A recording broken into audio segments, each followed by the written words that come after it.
Va ora in onda Cultura e Arte con il professore Andrea Rognoni. Ciao Andrea, te la linea. Grazie Sveva, eccoci qua oggi con una nuova puntata di Cultura Popolare Italiana. I protagonisti di questa puntata sono un santo, o meglio un doppio santo, capirete perché vi parlo di doppio, un segno zodiacale. Voi sapete che ogni mese noi affrontiamo le caratteristiche generali del segno zodiacale del mese e in questo caso ovviamente non può che essere il segno dei Gemelli. Anche qui qualcosa di doppio. È un po' il refrain di oggi. Mi sono abituato in 30 anni circa di radio a vedere che ogni volta c'è come appunto un tema dominante, si dice un archetipo, brutta parola, insomma, una questione, un problema, una tematica particolare. Oggi la tematica del doppio, che il mondo teutonico ha risolto appunto con l'Übergänger, insomma una specie di sosia, ecco, perché ciascuno di noi avrebbe un segno di sosia, ma un proprio sosia nel mondo, ma non è solo una questione personale, è una questione di qualsiasi realtà che ha un doppio. E già entriamo un po' nel senso del segno dei Gemelli, che non riesce mai a ragionare, almeno dal punto di vista ideale, poi bisogna vedere l'ascendente eccetera, ma come valore in sé non riesce a ragionare solo con un binario unico, ha sempre bisogno di un binario doppio. La terza tematica di oggi è più larga, più politica in senso buono e riguarda la maledizione dell'Italia. Perché parlo di maledizione? Perché è uscito un interessante libretto che diciamo in omaggio, si fa per dire omaggio perché sono sempre 16 euro, però si dice omaggio perché il Corriere ogni tanto o altri giornali fanno di questi scherzetti. E questo libro è un libro che parla proprio della maledizione dell'Italia, come se, ecco perché ne parliamo in cultura popolare, come se l'Italia fosse nata, parliamo ovviamente dell'Italia repubblicana del 45-46, 80 anni fa, fosse nata sotto una cattiva stella, nel senso che evidentemente pur rinascendo dopo le temperie che conosciamo tutti, no? Della guerra eccetera, ha affrontato una serie di questioni pratiche che sono nate male per il modo con cui sono state affrontate anche dai primi padri della nuova patria, no? Come De Gasperi eccetera, comportando questo, a causa soprattutto di alcune forze avverse che arrivavano dal mondo straniero, comportando questo una sorta appunto di maledizione, si dice, non è una bellissima parola, è una parola che va spiegata, una maledizione che evidentemente è andata avanti nel tempo e ha impedito a questa Italia repubblicana di riuscire a produrre tutte le vere potenzialità, quindi a tradurre in pratica le potenzialità di cui è portatrice. Questo libro l'ho trovato interessante proprio perché nasce dal seno di una cultura apparentemente radical chic, neoilluminista come quella del Corriere della Sera, che di solito fa fatica a interpretare la cultura popolare o tutti gli aspetti, diciamo pure esoterici che questa cultura comporta, ma stavolta diremo così ci ha azzeccato. Allora, prima di tutto i problemi dei due santi. I due santi chi sono? Sono Sant'Agostino di Canterbury e Sant'Agostino di Ippona. Domani, è il 27 maggio, si celebra Sant'Agostino di Canterbury. Perché allora tirare in ballo Sant'Agostino di Ippona? Perché le due figure, ecco qui la bipolarità, le due figure si intersecano fra di loro. Sono due santi che si assomigliano non solo per il nome, ma anche e soprattutto perché hanno avuto un obiettivo, si sono posti un obiettivo che può essere tradotto nella magica parola conversione. La conversione, noi sappiamo quanto la conversione sulla via di Damasco di San Paolo fosse l'inizio reale del cristianesimo, ma sappiamo anche che la conversione più faticosa è stata quella operata nei secoli successivi, che sono a cavallo fra antichità ed alto medioevo, laddove evidentemente queste fatiche, vere e proprie fatiche d'Ercole nel riuscire a piegare popolazioni che all'inizio non accettavano il cristianesimo, si sono rivelate molto fruttuose.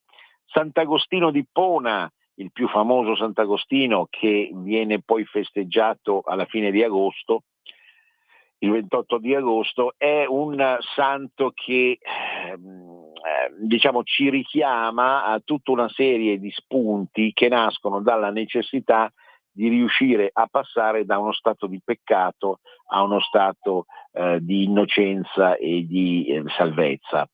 La vita di Agostino d'Ippona è lì a dimostrarcelo, soprattutto con quel testo straordinario che io lessi a 30 anni e mi chiarì alcuni aspetti della realtà, non tanto sul piano religioso. Come vedete non mi sono fatto frate o santo, fortunatamente, però fortunatamente perché non ne avrei avuto le reali possibilità, ma ho capito alcune cose che facevano parte un po' del mio vero carattere. Ecco, nelle confessioni Agostino d'Ippona in realtà produce una storia drammatica, affascinante, un'opera d'arte assoluta, le confessioni di Sant'Agostino, e soprattutto nel venire in Italia vive quei momenti drammatici del togli et legge, insomma prendi quel libro e leggi, che avvengono a Milano, proprio nella città di Milano. Il fatto che Milano e la Brianza, in particolare Cassago Brianza, siano i luoghi elettivi di questa parabola agostiniana è molto significativo, perché è come se Agostino, venendo dall'Africa, avesse scelto questi luoghi, i nostri luoghi lombardi, come quelli destinati alla conversione, meglio destinati di tutti gli altri alla conversione. Voi sapete che questo Papa, Leone XIV, parliamo sempre in termini laici, anche di personaggi religiosi, ma questo fa parte proprio tipico della cultura popolare. Leone XIV è un agostiniano, ma in un'intervista aveva rilasciato, perché è interessante andare a vedere proprio le interviste del passato, come vescovo o come diciamo ricercatore spirituale, aveva rilasciato appunto delle parole interessanti anche sull'altro Agostino, a cui adesso arriviamo, che è quello che si celebra domani, Agostino di Canterbury. In realtà si tratta di un uomo eccezionale, né più né meno dell'altro, che riuscì a convertire folle vere e proprie delle isole britanniche. Diciamo, il discorso sulle isole britanniche a questa radio è sempre piaciuto tantissimo, fin dagli anni 80-90, quando era ancora Radio Varese, poi RPL, eccetera. Cioè è importante quanto le isole britanniche costituiscono un termine di raffronto rispetto alla realtà italiana o padana, di tale tanto vigore da dover sempre essere tirato in ballo. Le isole britanniche sono una palestra di libertà da sempre. Pensiamo che la prima rivoluzione reale, che non fu una rivoluzione diciamo così proletaria o pre-proletaria o borghese nel senso anche peggiore del termine, come la rivoluzione francese, fu una rivoluzione sì cruenta, però tendente a porre il problema della libertà, proprio insomma una rivoluzione liberale, si potrebbe dire, la prima rivoluzione liberale della storia. Questo avvenne in Inghilterra perché in Inghilterra c'erano le premesse, tutte le premesse che portavano e porteranno a una risoluzione di questo genere. Però Agostino di Canterbury, in una zona dell'Inghilterra votata al confronto con il continente, e quindi il Kent ed altre zone limitrofe a sud di Londra, sud-est di Londra, riuscì effettivamente ad avere tale fortuna nella sua predicazione da riuscire a convertire quello che allora si chiamavano i pagani alla fede cristiana. Quindi questo problema, il problema della conversione, il Papa nell'intervista diceva sono anche un seguace di Agostino di Canterbury, non solo di Agostino di Ippona. I due Agostini sono protagonisti, insomma, per farla breve, delle più importanti delle traduzioni in diciamo, involontà cristiana dell'Occidente, quella posta a nord-ovest e quella posta appunto nell'Italia del Nord, con tutte le conseguenze possibili e immaginabili. Sapete del rapporto di Agostino di Ippona con Ambrogio, un rapporto pieno di dubbi e forse perfino di rivalità, ma il grande abbraccio fra i due, che è più morale che carnale ovviamente, diciamo ci suggerisce quanto le nostre terre, in particolare le terre del nord Italia, fossero vocate per riuscire a costruire quella città di Dio che proprio confrontata alla città dell'uomo doveva costituire l'obiettivo di tutta la riflessione di Agostino. Ma anche Agostino di Canterbury pensava a una città di Dio che fosse il traguardo reale di un processo di rivolgimento dell'umanità. Di un'umanità che allora si considerava soltanto cioè poteva essere vista soltanto in termini occidentali, perché non era ancora stata scoperta l'America, perché il mondo asiatico era sottoposto ad altri contesti religiosi, ad altri afflati spirituali. Vengono in mente le canzoni di Battiato a questo proposito, ma in realtà tutti i due Agostini andavano nella direzione della conquista di una libertà più profonda di quella apparente, naturalmente, anche se bisogna ammettere che lo stesso cristianesimo in alcuni passaggi della sua storia è rimasto schiavo di una mentalità coloniale che poco ci piace, bisogna ammetterlo. E perfino nella parabola della conquista della Francia meridionale, o meglio della reconquista contro gli albigesi, contro gli eretici, considerati eretici albigesi, in realtà le cose non mostrarono una lucidità quale la si vorrebbe da una religione così importante. Però nella realtà noi dobbiamo sempre guardare ai principi e non alle persone o ai fatti, perché i principi sono quelli che permettono di ritornare in una dimensione di correttezza morale. Questa propensione la si auspica naturalmente anche dal punto di vista generale, generico, metapolitico, anche dal nuovo Papa rispetto a sbandamenti anche recenti del pontificato. E tutto questo ci induce a pensare quanto appunto i suggerimenti dati dai due Agostini, da questi due personaggi straordinari, vero, dell'epoca pre-medievale, questi suggerimenti di conversione reale siano importanti soprattutto per la cultura popolare, perché la cultura popolare non può ragionare in termini dotti, non può ragionare su dei binari che riguardano una evoluzione mentale sofisticata. No, quando voi sentite anche attraverso i social appunto il processo evolutivo, noi dobbiamo riuscire a imparare dagli errori o dalle cattive storie che ci succedono, che ci accadono, dobbiamo imparare qual è la nostra prossima tappa evolutiva. Bellissimo discorso, però se manca la convinzione profonda che la nostra dimensione sia una dimensione effettivamente spirituale, questo processo evolutivo non lo si può avere. E la cultura popolare viene in soccorso perché anche in Italia, ma in tutti i posti del mondo, viene in soccorso alla sua maniera, proprio perché ci riconduce per mano al senso della comunità, della tradizione, a un messaggio che ci è stato lasciato dal profondo dei secoli per andare avanti in una certa direzione. Può essere un messaggio più strettamente religioso, può essere un messaggio esoterico in senso buono, ne parlavamo anche sabato scorso con l'avvocato Torella per il suo libro, ma può essere anche ulteriormente un messaggio di studio di alcuni aspetti del mondo, dell'universo, che affrontati con lo spirito della cultura popolare, ma certo talvolta anche con una strumentazione leggermente più dotta e necessaria, possono arrivare a farci capire il senso della nostra esistenza, perché poi nella realtà noi siamo qui 365 giorni all'anno e moltiplicate per il numero di anni che ciascuno di voi ha, siamo qui sempre a chiederci ogni tanto: ma che senso ha quello che stiamo facendo? Ha un senso oppure è tutto frutto, come pensava Ugo Foscolo, del caso, della necessità, del meccanico sviluppo della natura che ci porta ciecamente in una certa direzione, no?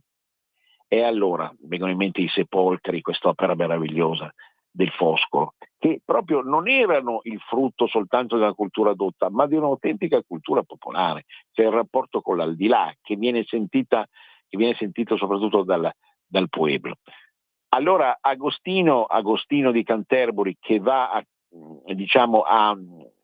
evangelizzare il mondo anglofono, in modo tale appunto da comportare una rinascita che darà i suoi frutti molti secoli dopo, attraverso un'emancipazione reale della propria libertà, ma anche Agostino di Ippona, che poi rivedremo ovviamente a fine di agosto, inizio di settembre, dopo la meritata pausa che vale per tutti ogni anno, ci dà invece la dritta su come effettivamente leggere, se vogliamo, le pagine del Vangelo o di altri libri sacri che ci aiutano a capire, a comprendere tutto quello che noi stiamo sul quale noi stiamo lavorando. È una grande, come ho scritto in alcuni miei libri, una grande ricerca del Graal, appunto del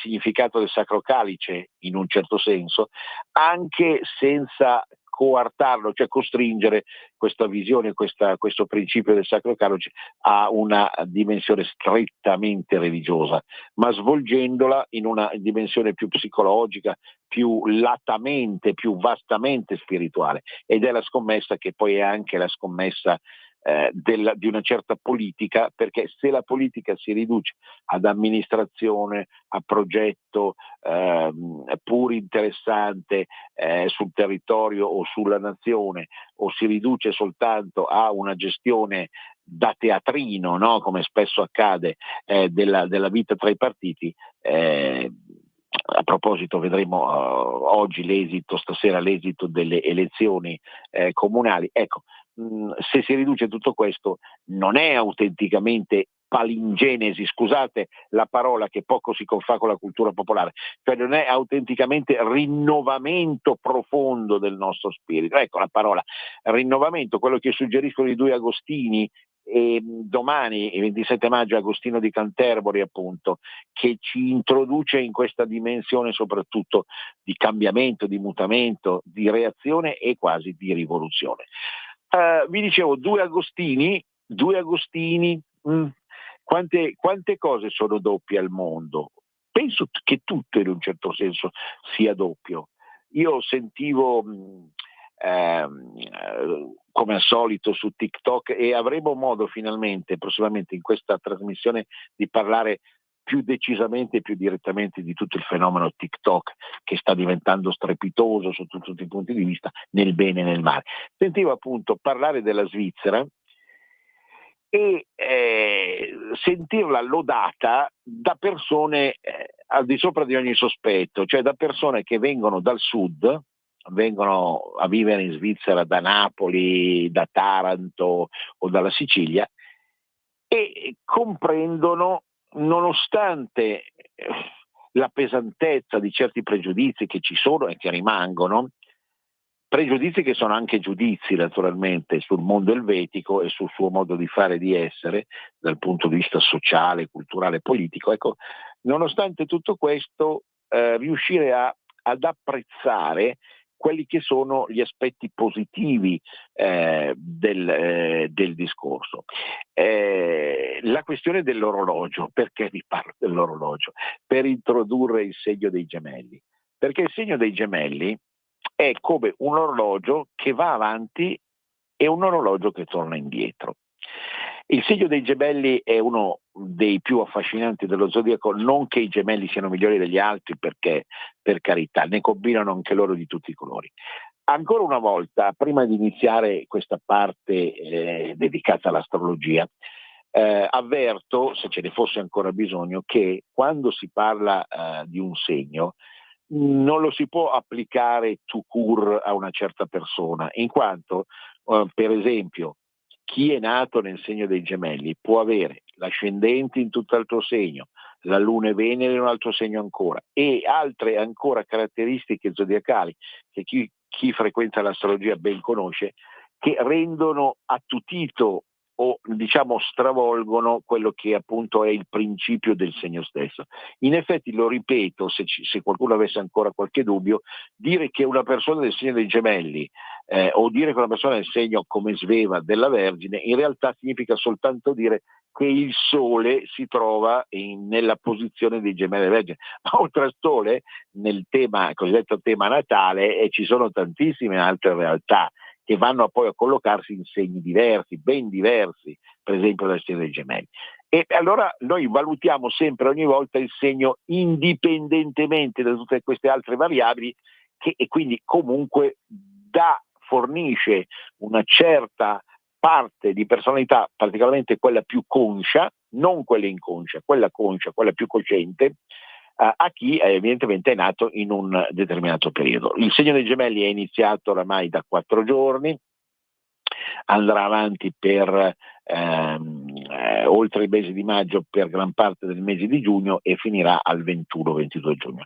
Sempre occhio a quelli che nascono a cavallo, per esempio di Toro Gemelli o Gemelli Cancro, perché bisogna stare attenti, ogni anno è un anno a sé, e quindi può darsi che tra il 21, 22 e 22 maggio qualcuno sia ancora il segno del Toro, qualcuno già nei Gemelli, oppure tra il 21, 22 e 23 giugno qualcuno sia ancora dei Gemelli e altri del Cancro. Quindi anche qui bisogna stare molto attenti, perché bisogna munirsi di effemeridi, si dice così, cioè appunto del calendario astrale che ci ragguaglia su quello che è la posizione reale del Sole. Stabilito che veramente chi è nato in un certo giorno è del segno dei Gemelli, ecco, si sappia, e lo dico appunto in termini sempre generali, ma significativi, che il segno dei Gemelli è il segno appunto rappresentato da questo disegno, e quindi da questo simbolo dei 2 gemelli.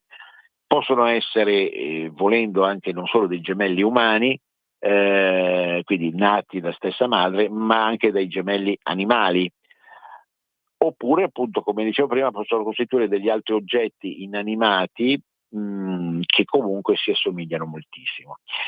Tutto questo ci introduce proprio al cuore del discorso, il fatto che il valore in sé, indipendentemente dagli altri componenti che vi dicevo, il valore in sé ci riconduce a vedere le cose in termini doppi, cioè a vedere le cose, si dice, da entrambi i lati, e non essere mai categorici sotto questo punto di vista. Qual è il pianeta che governa il segno dei Gemelli? È Mercurio. Mercurio è un adolescente curioso, Hermes in greco, nel mondo greco, che è attento con la sua intelligenza a capire che senso hanno le cose, e quindi a vedere bene le contraddizioni che sono all'interno di una certa determinata realtà. Senza Mercurio, e quindi senza l'intelligenza dei Gemelli, noi non riusciamo a capire veramente il mondo, perché il mondo non è una linea retta, ma è una linea contorta sotto tutti i punti di vista, la vogliamo vedere, spirituale, politico, economico, culturale in senso lato, artistico. È sempre qualcosa che nega se stesso, quindi una contraddizione di se stesso nell'andare avanti e nel procedere.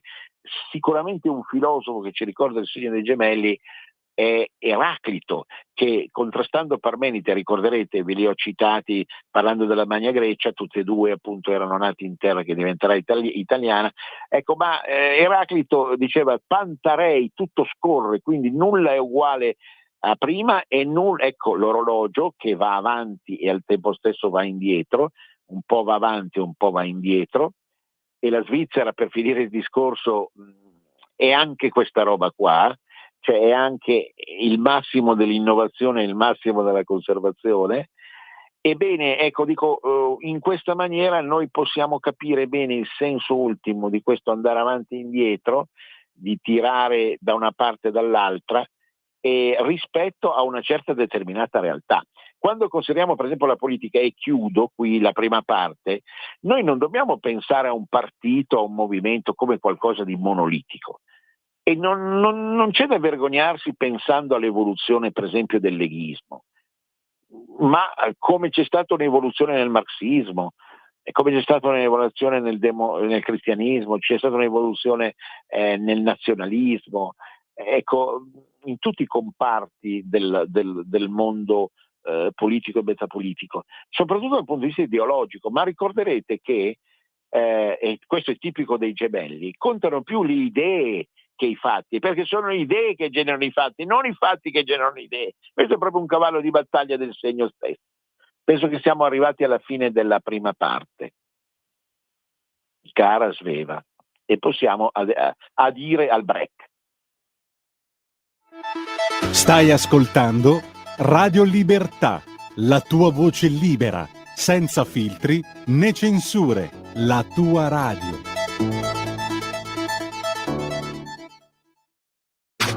Stai ascoltando Radio Libertà, la tua voce libera, senza filtri né censura. La tua radio.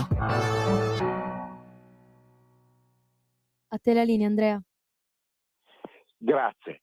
Quindi, come avete sentito il promo, appunto, la voce libera, senza filtri né censure. Questo è il senso del segno dei gemelli. La comunicazione. Radio Libertà è un inno alla comunicazione. Sentite quante voci, che non sono tutte uguali. Non sono tutte uguali. Le voci dei colleghi, di chi mi ha preceduto oggi, che mi succederà, o comunque durante tutta la settimana, no? Li sentite, voci più giovani, meno giovani, voci con interessi più politici, più culturali, più economici, più religiosi, eccetera, eccetera. Ecco, tutte queste voci concorrono proprio a questa ricchezza multipolare, appunto, che è tipica del principio del segno dei gemelli, con rischio ovviamente, se vogliamo, della contraddizione. Ma mettere i filtri e le censure può essere, se mi permettete, tipica di altri segni.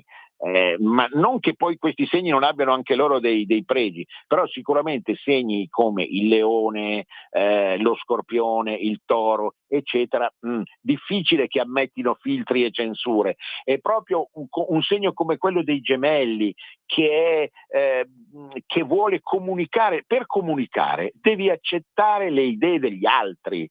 Devi accettare le idee degli altri, se no non riesci a comunicare. Non puoi pensare di andare avanti come un mulo e dire la tua senza un perché. Sì, voi direte, certo, ma questa rimane per esempio una radio orientativamente di centrodestra. Sì, è vero che noi siamo coscienti di esserlo, però siamo anche coscienti di comunicare con un mondo, sentivo altre trasmissioni oggi che erano significative sotto questo punto di vista, che la pensa diversamente. E quindi c'è in questo principio, in questo, ripeto, brutta parola, archetipo del segno dei gemelli, la volontà in qualche modo di entrare in contraddizione con se stessi. Non per perdere, perché i gemelli alla fine spesso e volentieri risultano vincenti, come simpatia, come volontà di esternare la loro faccenda. Poi ovviamente ci sono anche aspetti, se voi andate a vedere i manuali di astrologia, non proprio edificanti. Un'altra nomea del segno dei gemelli è quella che sia come maschio che come femmina, o come qualsiasi altra cosa, ecco, di LGBT, insomma, la persona del segno dei gemelli sarebbe poco propensa a gestire un amore unico, fedele ed esclusivo. Questo va sempre vagliato in relazione a quello che vi dicevo prima, ascendente, luna, Venere, compagnia bella, sia chiaro, no?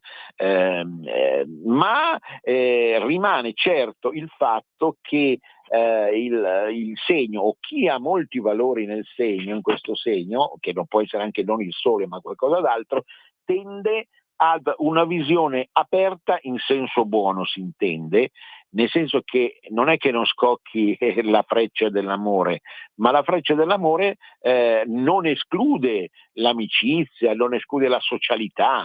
Sicuramente in tempi di lockdown, in tempi di Covid, chi soffriva di più era proprio il segno dei gemelli, perché il segno dei gemelli non riusciva più a stare all'aria aperta, a comunicare. All'aria aperta non significa lo sport, diciamo un'associazione maggiore con lo sport valgono bene i segni come il Sagittario, ecco, o altri segni, però dal punto di vista del gioco, della comunicazione, dell'interrelazione è molto geminiano questo aspetto, appunto, di stare con gli altri per comunicare con gli altri ed arricchire, forse direi in senso positivo, non che voglio parlare solo bene dei gemelli, ma in realtà nel segno c'è anche la capacità di riuscire a rinnovare o comunque a stabilire sempre all'interno di un rapporto d'amore qualcosa che riesca ad allettare, ecco, perché sennò diventa noioso. Il mondo geminiano, il mondo dei gemelli odia la noia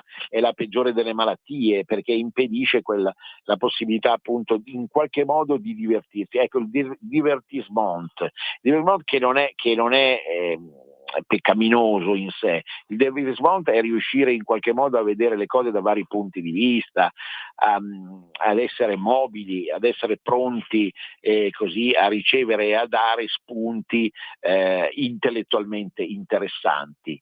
E quindi sotto questo punto di vista sicuramente è un segno mentale, perché la fonte, il forno di tutte le cose che fa sono di origine mentale, a volte eccessivamente mentale, qui diciamo una brutta cosa, cerebrale. Chi è troppo cerebrale nella vita non può godere la vita fino in fondo, non può immedesimarsi completamente in una dimensione carnale, in una dimensione più naturale anche, eccetera, eccetera, proprio perché vive troppo di idee e quasi, oserei dire, anche altro difetto, di fissazioni e ossessioni che possono caratterizzare effettivamente questo segno da un certo punto di vista.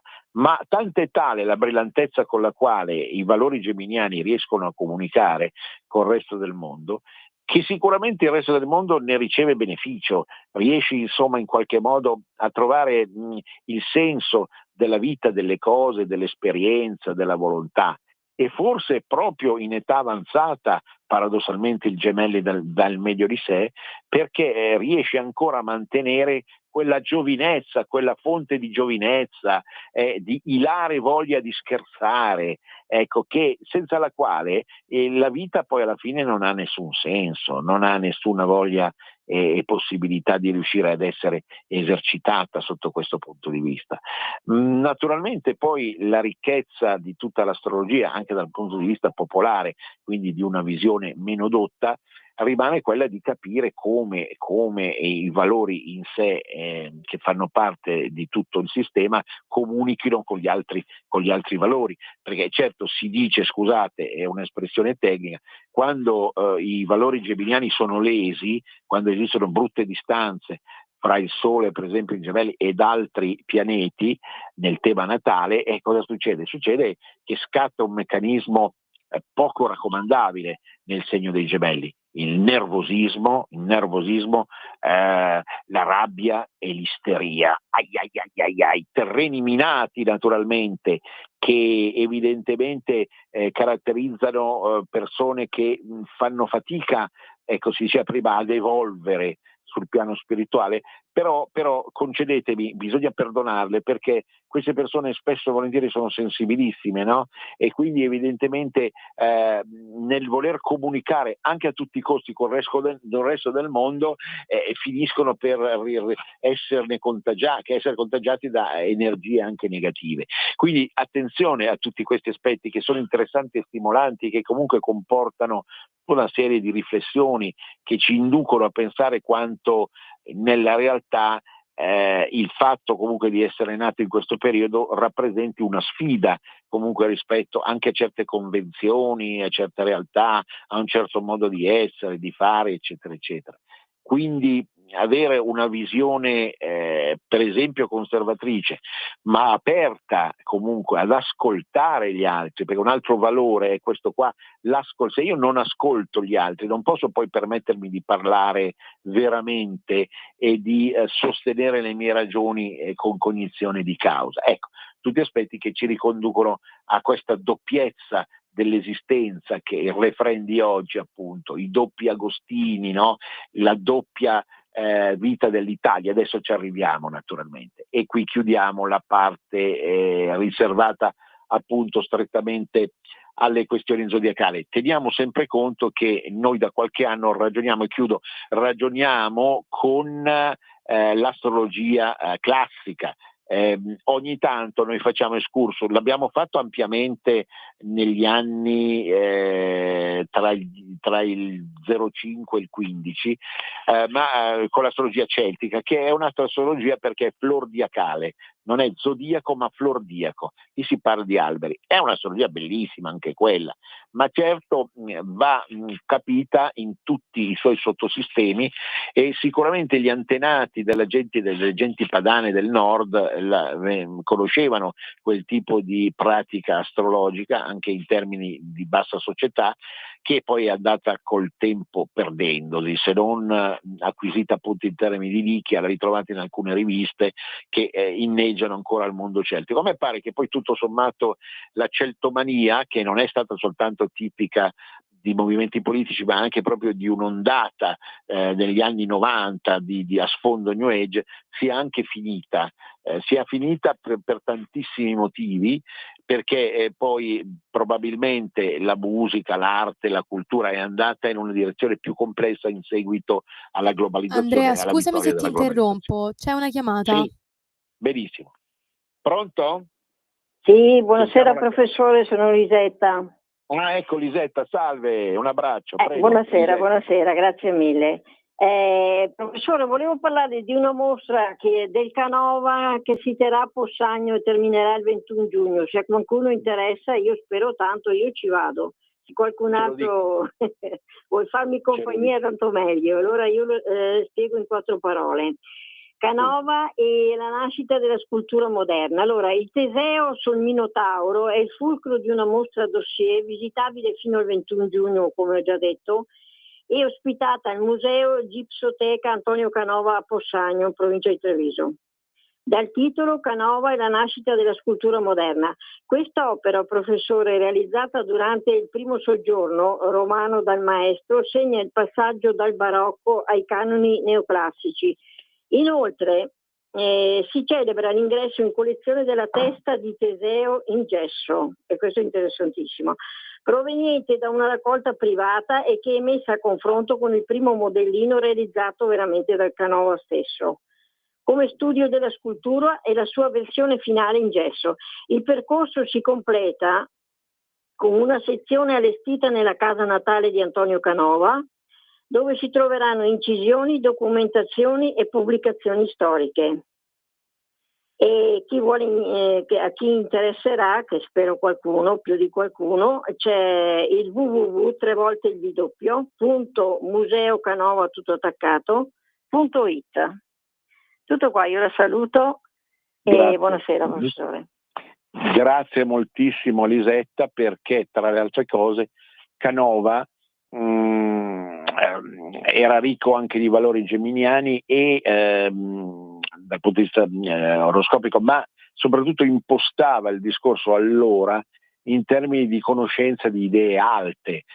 Ovviamente riferita al neoclassicismo, fu poi molto amato anche in epoca napoleonica e successiva, però nel suo buon ritiro di Possagno, dove era nato e cresciuto e dove ancora oggi è possibile proprio visitare la Gipsoteca ed altre cose bellissime. Io ci sono stato in una sera di maggio, mamma mia, qualcosa di straordinario.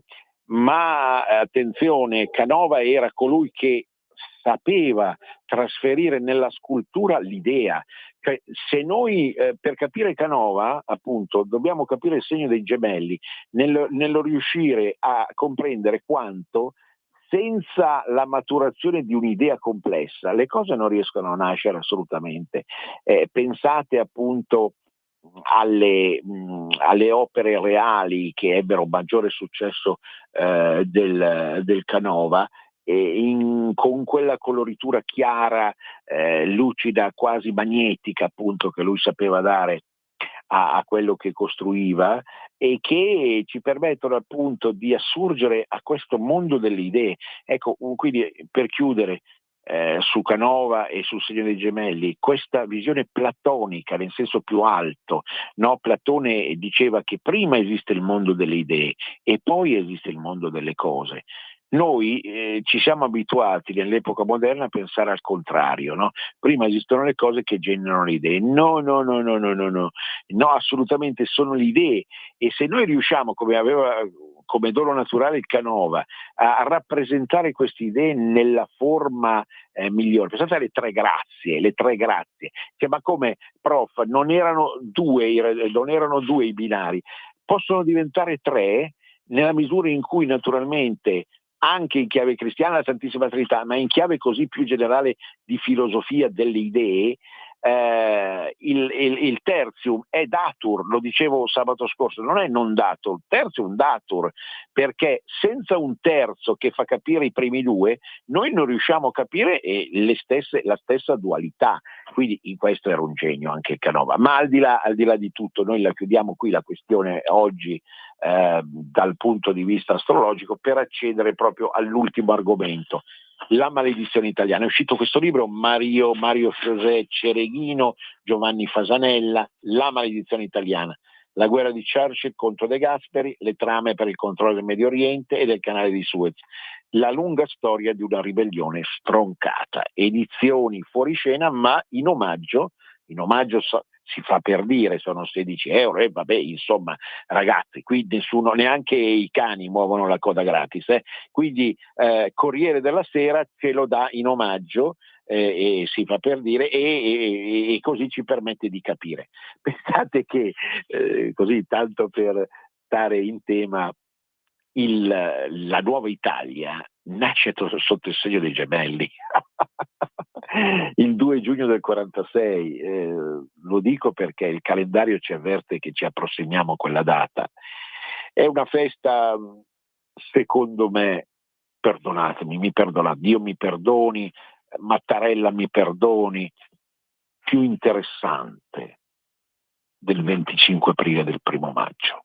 È la festa dell'identità, Cristo, è la festa dell'identità italiana, del grande abbraccio tra i popoli del nord, che siamo noi, con i popoli del centro e del sud. Il 2 giugno, sotto il segno però dei gemelli, guarda caso, perché evidentemente è proprio tipico della mentalità italiana il fatto di vedere le cose da parti diverse, da entrambi i lati, no? Come appunto le sculture del Canova. Se le guardi di fronte hanno un significato, se lo guardi dal lato B, ogni riferimento alle tre grazie puramente casuale, le vedi in tutt'altra maniera.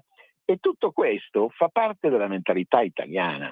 Noi dobbiamo riconoscere i nostri pregi e i nostri difetti. Dobbiamo riconoscere che l'Italia è geniale, che l'Italia ha un'intelligenza molto sottile, ma che l'Italia è sottoposta proprio a estreme forme di contraddizione, estreme forme di difficoltà di riuscire a mettere assieme le cose, di organizzare, perché io organizzo se riesco a compattare. La mentalità geminiana dell'Italia fa fatica a compattare, perché riesce appunto a mettere insieme cose completamente diverse, capite? Per capirci, il risotto con la luganega e con la pizza.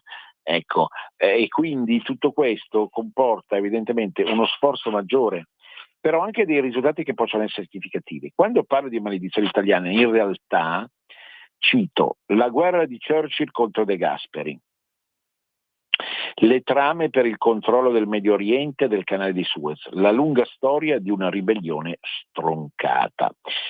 Questi due autori, in questo libro, Cereghino e Fasanella, ci prendono per mano e ci avvertono che subito dopo la guerra, nella costruzione dell'Italia nuova, L'intervento inglese fu notevole, non solo in relazione alle vicende della fine del Duce, sulle quali non voglio tornare, ma anche perché tutta l'azione inglese osteggiò De Gasperi e la Democrazia Cristiana per tantissimi motivi, che sono qui riportati nel libro e che io adesso qui non sto a discutere in quanto siamo in cultura popolare e non in cultura d'arte, ma che possono essere ben descritti da questa frase. Il governo di Sua Maestà non intende riconoscere un comitato antifascista. Al momento del collasso dell'Italia è nostro desiderio avere le mani totalmente libere per formare un governo adeguato agli interessi britannici. Una vicenda mai raccontata che riscrive un pezzo fondamentale di storia del Novecento e della Prima Repubblica in Italia, grazie ai documenti riservati dai governi e dei servizi segreti del Regno Unito. Ecco, effettivamente viene da pensare quanto la storia sia ancora da riscrivere. Quindi l'orologio che va avanti e poi torna indietro, deve tornare indietro. Pensate che adesso si parla del delitto di Garlasco che è successo come se fosse successo adesso, ma è accaduto 18 anni fa. Quindi questa voler tornare indietro è un tentativo di riuscire a chiarire le radici di tante cose che sono successe dopo. Quindi non solo, come suggeriva Paolo Gulisano, che non a caso è nato sotto il segno dei gemelli, ebbene, come suggeriva il Guli, lo chiamo Guli familiarmente, amichevolmente, no? E come suggeriva lui, in pratica tutto il Regno d'Italia è stato sottoposto a un condizionamento inglese. Ma questa, prima parlavo delle isole britanniche, no? Le isole britanniche ci hanno osteggiato ampiamente e la risposta fascista sbagliata naturalmente fu quella della perfida Albione, dobbiamo combatterla. Non è che si possa combattere con le armi la realtà, bisogna essere astuti proprio come i migliori del segno dei gemelli nel riuscire a combattere attraverso 1000 maniere, a volte anche segrete. Però certamente noi dobbiamo sapere che cosa è successo realmente, perché io vi ho citato una lettera inedita del Foreign Office di Londra alla stazione dello Special Operation Executive di Berna in Svizzera nell'estate del 1943. Ci sono tante cose che appartengono proprio ai segreti più autentici dell'Europa. Voi capite bene che un'Europa nata da queste rivalità, che non ci sono solo state fra Inghilterra e Italia, ma anche fra Spagna e Francia, fra Germania e Polonia, fra Scandinavia e Inghilterra, ecco, tutto questo non poteva far nascere già un'Europa straordinaria e non è nata neanche un'Italia straordinaria. Quando si parla di maledizione vuol dire che questa maledizione che è incistata nella questione legata alla ricchezza che poteva avere l'Italia e che non ha avuto negli anni più recenti, per tutta una serie di congiure e altre cose, continua a persistere naturalmente e trova degli ottimi alleati in alcuni italiani che non fanno il gioco dell'Italia, e non sto parlando soltanto della sinistra politica, quanto di quella intellettuale, appunto, di chi evidentemente continua a compiacersi di un'Italia serva di padroni stranieri, che di qualsiasi provenienza essi vengano e arrivino. E quindi quando sento anche il nostro condirettore Cainarca parlare appunto in termini critici come questa mattina di alcune scelte del governo in assoluta libertà, perché poi naturalmente noi siamo Radio Libera, quindi ce lo possiamo permettere, capisco molto bene quanto il gioco sia sottile e rischioso nel riuscire ad appoggiare completamente le scelte del governo e non continuare invece su una linea di effettiva libertà e identità che è tipica proprio di alcune scelte del movimento a cui bene o male ci si rifà concretamente e non obbligatoriamente, ma in termini sicuramente di dritta di direzione da seguire all'interno, da parte nostra, all'interno di questo governo stesso. Sono tanti gli aspetti di questa faccenda e non è facile districarli con delle battute all'interno di una trasmissione come la cultura popolare, però che esista una maledizione italiana, che questa maledizione non riesca ancora a scomporsi e a diventare una benedizione, è sicuro da questo punto di vista. Tant'è vero, noi l'abbiamo raccontato magari anche attraverso la collaborazione di Tognini nella trasmissione del sabato negli anni scorsi, tant'è vero appunto che il Britannia, per ritornare al rapporto anglo-italiano, il Britannia veleggiò nelle nostre acque e per riuscire a lanciare così la figura, certe figure come Mario Draghi ed altri che in realtà hanno cooperato e collaborato, secondo me, a questa maledizione, cioè a perpetrare dagli anni 90 ad oggi la maledizione italiana, cioè che cos'è la maledizione? È l'impossibilità quasi per malia o magia nera o rossa di essere realmente liberi, ricchi della nostra identità, che come sapete va declinata in termini federali, ma non fa venire meno l'orgoglio italiano nel suo complesso, anzi lo arricchisce.